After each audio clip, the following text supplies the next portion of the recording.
ஏன் ஃபாத்திமா ரலியல்லாஹ் மிக அற்புதமாக பிள்ளையை உருவாக்குனாங்க. பள்ளிவாசல் மஸ்ஜிது நபவியில் பள்ளியில் நிற்கிறாங்க ரெண்டு புள்ள ஹசன் ஹுசைன் ரலியல்லாஹ் ரெண்டு பேரும் நிற்கிறாங்க.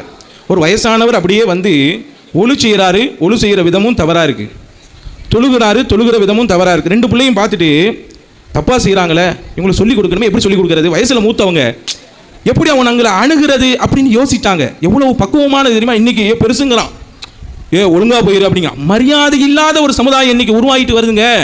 இதுக்கு மத்தியில் எவ்வளவு தூரம் பேணுதலோடு அன்னை ஃபாத்திமா வளர்த்தாங்க, அப்படிதான் நீங்கள் வளர்க்கணுங்கிறத நம்ம புரிஞ்சுக்கிறணும்.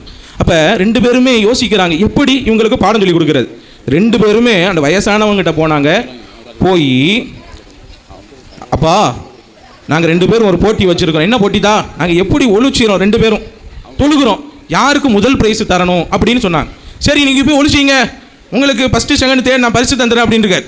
உடனே போய் அழகாக ஒழு செய்தார்கள், அழகாக தொழுதார்கள். தொழுது வந்து யாருக்கு பரிசு கொடுக்க போறீங்க, முதல் பிரைஸ் யாரு அப்படின்னு வந்து ஹசன் ஹுசைன் ரலியல்லாஹு அன்ஹுமா ரெண்டு பேர் நின்ற பொழுது இருவரையும் என்ன செய்தார்கள், கட்டி அணைத்து கொண்டு அந்த வயதானவர் சொன்னார், மிக அற்புதமாய் எப்படி ஒழு செய்ய வேண்டும், எப்படி தொழுக வேண்டும் என்கிற அந்த கல்வி எனக்கு சொல்லி தந்துட்டீங்க அப்படின்னார். இதுக்கு என்ன காரணம்டா, ஃபாத்திமா ரலியல்லாஹ் அவ்வளவு அற்புதமாக உருவாக்கினார்கள்.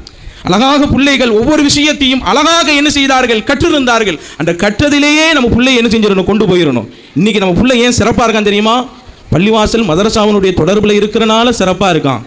அந்த தொடர்புலையே இருந்துட்டான்னா நம்ம பிள்ளை சூப்பர் ஆயிடுவான்.